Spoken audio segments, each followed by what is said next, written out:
The war in Ukraine has significantly transformed modern warfare, introducing innovations such as pervasive surveillance, swarms of long-range drones, striking targets far behind enemy lines, AI-assisted targeting systems, and kamikaze FPV drones that turn extensive frontline areas into deadly kill zones.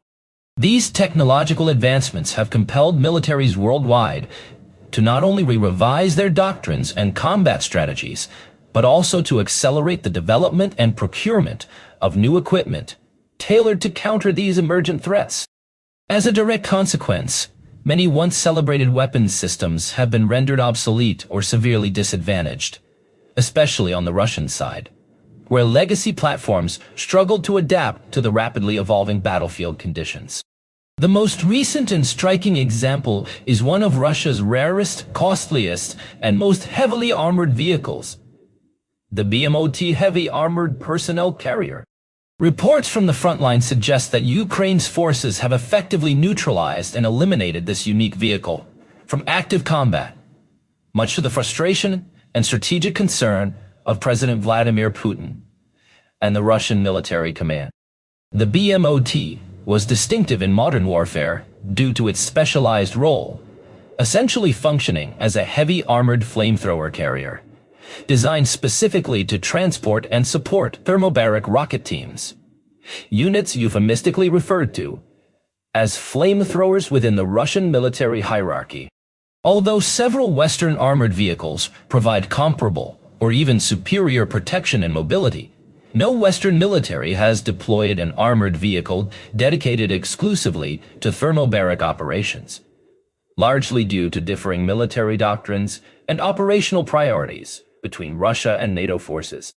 Russia's doctrine integrates thermobaric weapons as a fundamental element of combined arms tactics, especially in urban combat and for breaching heavily fortified positions, operating under the realistic assumption of limited or contested air superiority, and thus relying heavily on ground-based thermobaric systems to deliver immense explosive power where traditional munitions may fall short.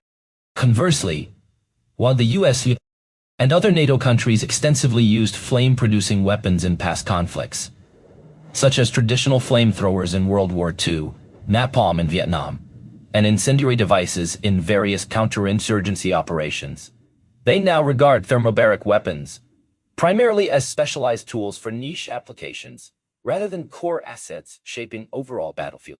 Thermobaric weapons function by dispersing a highly flammable aerosol cloud that rapidly spreads over a wide area before being ignited by a secondary charge, generating an intense fireball that incinerates everything within the blast radius.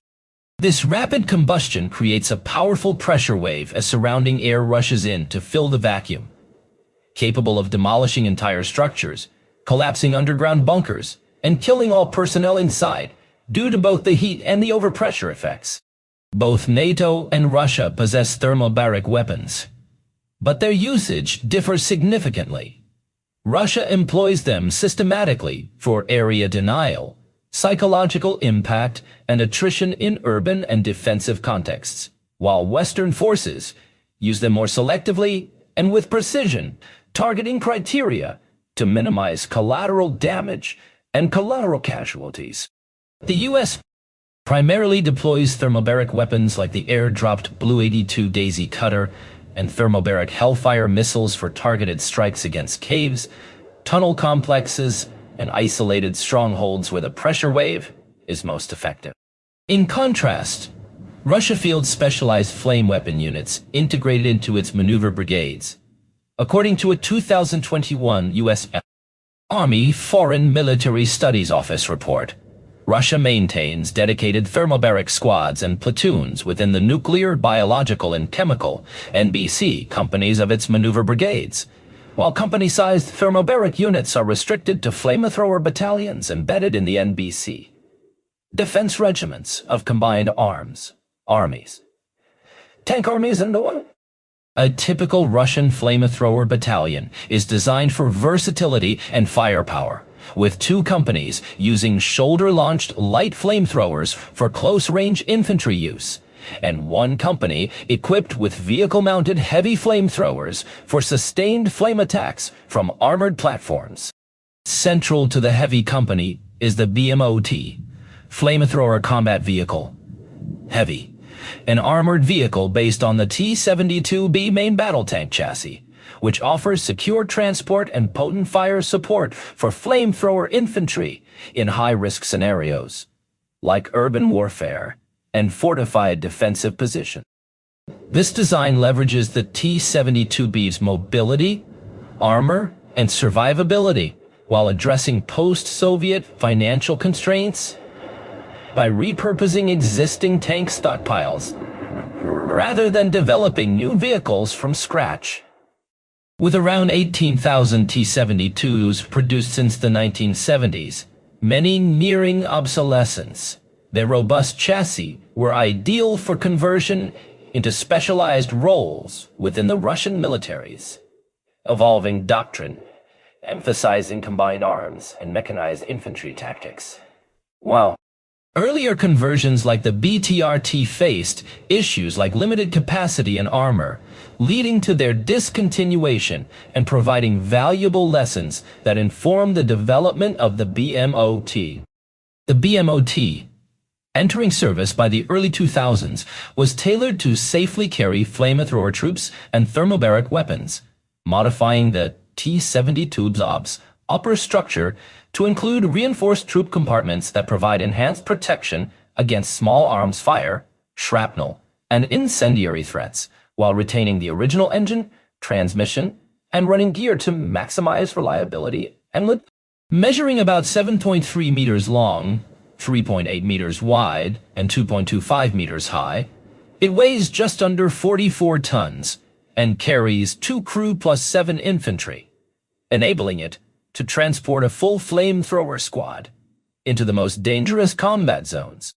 Powered by the reliable V84M diesel engine and in-speed transmission, it matches the T-72B's speed and cross-country mobility, allowing it to keep pace with armored units during rapid advances and complex maneuvering on the battlefield.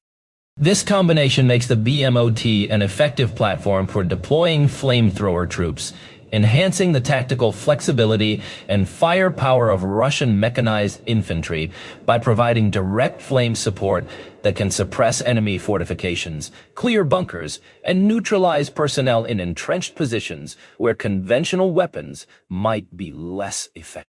Additionally, the integration of thermobaric weapon systems on the BMO-T allows it to deliver powerful fuel-air explosive attacks, expanding its role beyond traditional flamethrowing to include broader area denial and shock effects that can disrupt enemy formations and fortifications.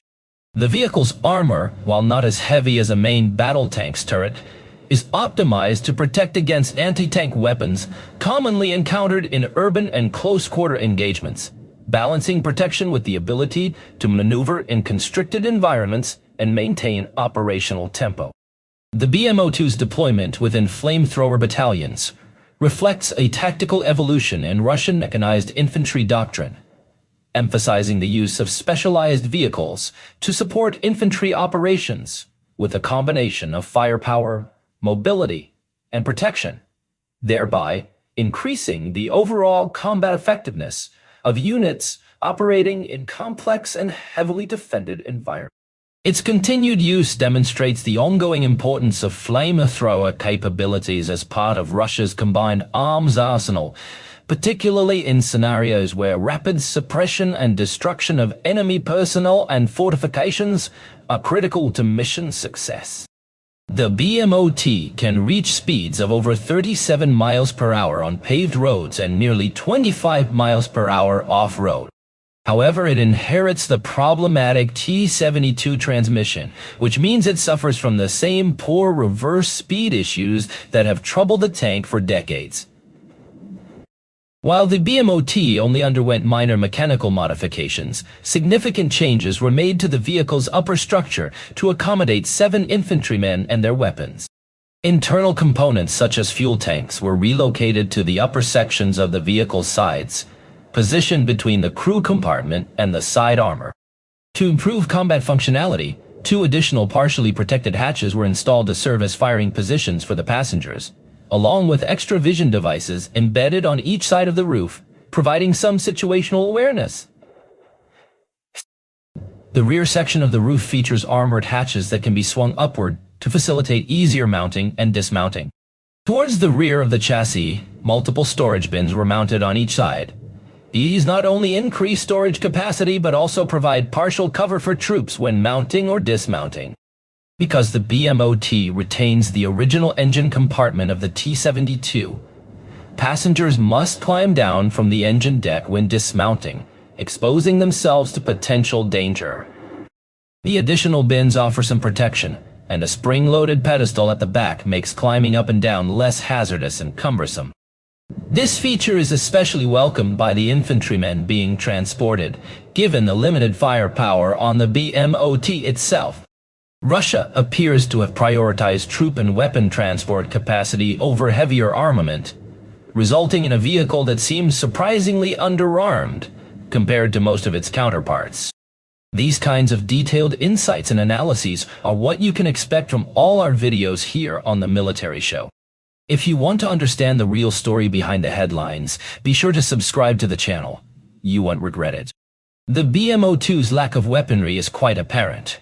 Its main and indeed only built-in armament is an NSV 12.7mm UDOs, or Cliff Heavy Machine Gun.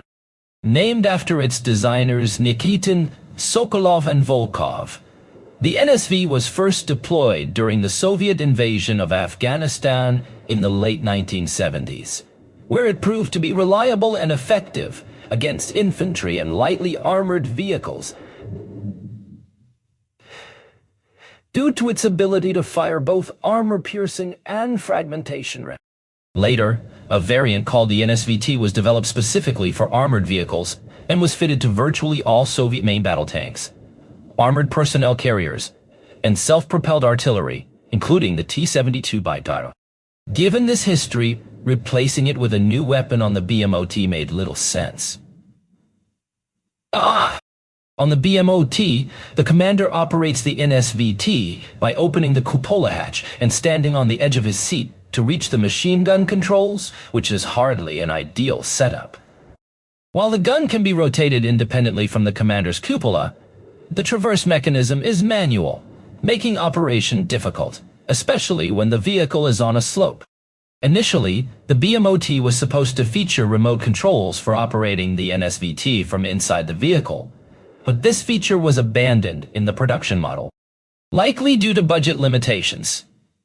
The NSVT serves as a relatively effective heavy machine gun, capable of firing between 700 and 800 rounds per minute, with a maximum engagement range of approximately 6,560 feet when targeting ground threats and around 4,900 feet for aerial targets.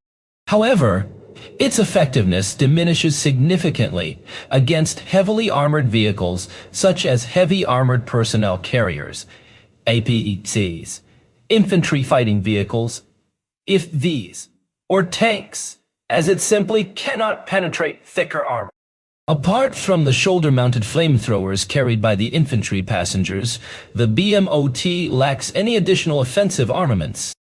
While equipping the vehicle with heavier weaponry, like the KPVT 14mm heavy machine gun, 2A42 or 2A72 30mm autocannons, Kokshiel automatic grenade launchers, or Conqueror's anti-tank guided missiles could increase its firepower, such additions would also add considerable weight and complicate the vehicle's design. Nonetheless, they would undoubtedly enhance the BMO-2's core mission of delivering assault infantry as close as possible to enemy lines, while providing them with support and protection against more formidable threats. The infantrymen's primary offensive weapon, the RPOA Schmel, meaning bumblebee, is a potent flamethrower in its own right and can be used to defend the vehicle.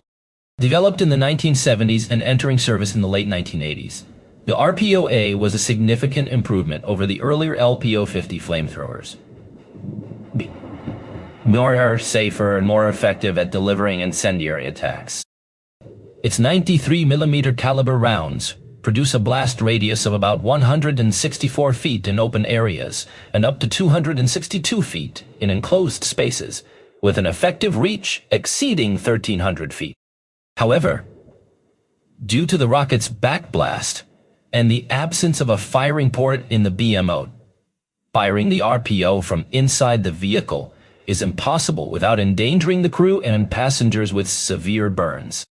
As a result, flamethrower infantry must either fully expose themselves by dismounting or partially expose themselves by firing from the upper hatches, which compromises their safety. Despite its relatively weak offensive capabilities, the BMO-T was designed with formidable defensive features, aiming to be as heavily armored and resilient as possible. The front of the vehicle is equipped with Contact 5 explosive reactive armor, ERA, blocks bolted onto the chassis, including the driver's hatch. ERA works by detonating a localized explosion upon impact, which pushes out a plate designed to disrupt or nullify the penetrating power of incoming warheads. Although Contact 5 is somewhat outdated by modern standards, it was highly regarded by the Soviets, who claimed it was effective against kinetic energy penetrators, such as armor-piercing, fin-stabilized, discarding sabotage rounds. The installation of ERA on the BMO-2's front was intended to improve its survivability against contemporary anti-tank threats like kamikaze drones. However, operational experience in Ukraine has shown that this protection is not as effective as hoped. The additional armor features on the sides, including spaced armor, rubber-lined blocks, and an inner anti-spalling rubber lining, also appear to offer limited protection. Beyond armor issues, the vehicle suffers from other design shortcomings. For instance, infantry passengers must mount and dismount the BMO-T by climbing over the engine block and entering through armored hatches located on the rear side of the passenger compartment, a process that is uncomfortable and exposes to enemy fire while they are on top of the engine. This exposure not only increases the risk of casualties, but also complicates rapid ingress and egress during combat situations, highlighting a critical vulnerability in the vehicle's design and operational use. There's no straightforward solution to this issue. To effectively address the problem, the engine block would need to be repositioned to connect the infantry compartment with the rear section of the vehicle, which would enable the installation of a much more secure and protected method for entry and exit. This challenge is mirrored in the difficulties related to the vehicle's insufficient offensive armaments and the commander's inability to remotely operate the machine gun, a limitation that forces the commander to leave the safety of his protected position and expose himself partially while operating the NSVT. Resolving these problems would require a significant redesign, if not the development of an entirely new vehicle. This may explain why so few BMOs have ever been produced or deployed, allowing Ukraine to virtually consign them to obsolescence. Reports indicate that only 10 to 15 units have ever entered active service, and the number still operational remains uncertain. While financial constraints played a significant role in the BMO-2's initial conception during the 1990s, Russia's current, more substantial resources suggest that cost is no longer the primary barrier. Despite being priced between $300,000 and $500,000 per unit, which is not inexpensive, the BMO-T remains relatively affordable compared to most of Russia's other modern armored vehicles.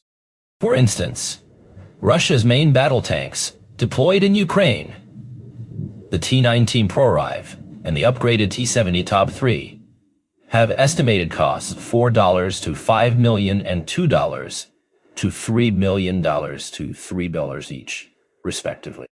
The main infantry fighting vehicle, the BMP-3, ranges from $1 million to $3 billion depending on the variant, and the most modern armored personnel carriers, the BTR-82A and BTR-90, cost roughly $1.40 to $1.50 million each. The BMO-2's cost is comparable to older refurbished vehicles such as the BTR-80 and BMP-2, which typically go for around $400,000 on average. However, Like all the aforementioned platforms and much of Russia's other military technology, cost does not guarantee survivability, as they remain vulnerable to modern Ukrainian defenses, particularly unmanned aerial vehicles. Drone. At least 3 BMO-T have been confirmed destroyed by Ukraine, supported by video and photographic evidence, with at least 1 or possibly 2 more captured by Ukrainian forces and incorporated into their military inventory. The first confirmed destruction occurred on April 12, 2022, near Chernihiv, the second on August 7, 2022, in an unspecified location in Ukraine, and the third on September 14, 2022, near Kharkiv. Subsequently, on June 18, 2023, an image surfaced showing a captured BMO-T being used by Ukrainian forces, though it is unclear whether this vehicle was one of the previously destroyed units that had been repaired or a newly captured one. A month later, a video appeared showing a BMO-T in Ukrainian service towing a tank. But again, the identity of the vehicle, whether it was the same captured unit shown earlier or another newly acquired one, remains uncertain. According to Ukrainian military analyst Oleksandr Kovalenko, this was the last time the captured BMO-T was seen in publicly available footage. He also notes unverified reports suggesting that since 2022, at least 2 BMO-Ts have been captured and 5 more destroyed. Based on the available information, he estimates that Russia may have only 1 operational BMO-T left in service, or potentially none at all, leading him to describe the BMO-T as effectively an extinct type of Russian equipment during the full-scale war in Ukraine. Nevertheless, considering the simple arithmetic, if 10 to 15 BMO-Ts were deployed and only 3 or 4 have been confirmed destroyed or captured, it may be premature to declare the vehicle entirely obsolete or extinct at this stage. There should still be between 7 and 12 of these systems operational. Even if 7 have been taken out, 5 destroyed and 2 captured, there would still be 3 to 8 remaining, enough to influence localized engagements if deployed. Perhaps Kovalenko has undisclosed information, or maybe this is feel-good propaganda to boost morale or confuse observers. It wouldn't be surprising if Russian command has withheld remaining BMO-T units from frontline deployment, effectively rendering the BMO-T extinct in Ukraine. The high attrition from Ukrainian drones and artillery has made Russia reluctant to use its depleted armored forces, a stance mirrored by Ukraine, with both sides adapting tactics. Russia's thermobaric focus has shifted to self-propelled heavy flamethrower systems like the TOS-1A Solntsepiok and TOS-2 Tosotka.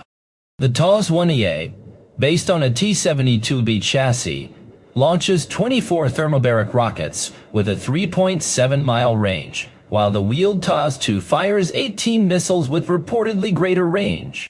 In 2024, the TOS-3 Drakon was unveiled, firing up to 15 incendiary or thermobaric rockets. These weapons are deadly. Thermobaric explosions produce shock waves that travel along the ground, making trenches and dugouts ineffective shelters, and temperatures over 5,400 degrees F incinerate everything nearby. Ukraine has targeted these systems with success. In July 2025, Ukraine's General Staff claimed to have destroyed at least 100 heavy flamethrower systems. But this figure is disputed since fewer units were likely produced. The independent site Oryx Spying Cop lists 34 destroyed TOS-1As and 2 TOS-2s, about 3/4 of the 45 units believed made. Only 24 Buratinos were made, and few TOS-2s have entered service, making the General Staff's numbers hard to confirm. Nonetheless, their destructive power makes them a top Ukrainian target. If Ukraine has effectively eliminated one of Russia's key thermobaric weapon systems, Ukrainian troops likely welcome this. We'll provide updates as new information arises. Subscribe to stay informed. Thank you for watching. Looking ahead, The evolving battlefield dynamics suggest both sides continue to innovate and adapt in response to losses and technological challenges. Russia may seek to develop or deploy newer variants of thermobaric or incendiary weapons with improved survivability, while Ukraine is likely to intensify its countermeasures, including drone reconnaissance and precision strikes. The interplay between offensive firepower and defensive tactics will shape the conflict's trajectory, with each side trying to gain the upper hand through attrition, intelligence, and technological adaptation. As these developments unfold, keeping abreast of verified information will be crucial for understanding the broader implications of this protracted conflict. Stay tuned for detailed analyses and frontline reports as the situation progresses. In addition to conventional weapons, electronic warfare and cyber capabilities are playing an increasingly significant role in the conflict. Disrupting command and control systems, jamming communications, and targeting logistics networks can have strategic effects beyond the battlefield. Both Russia and Ukraine are investing heavily in these domains to degrade the opponent's operational effectiveness. Monitoring these less visible but influential elements is essential for a comprehensive picture of how the war is evolving and what the future may hold.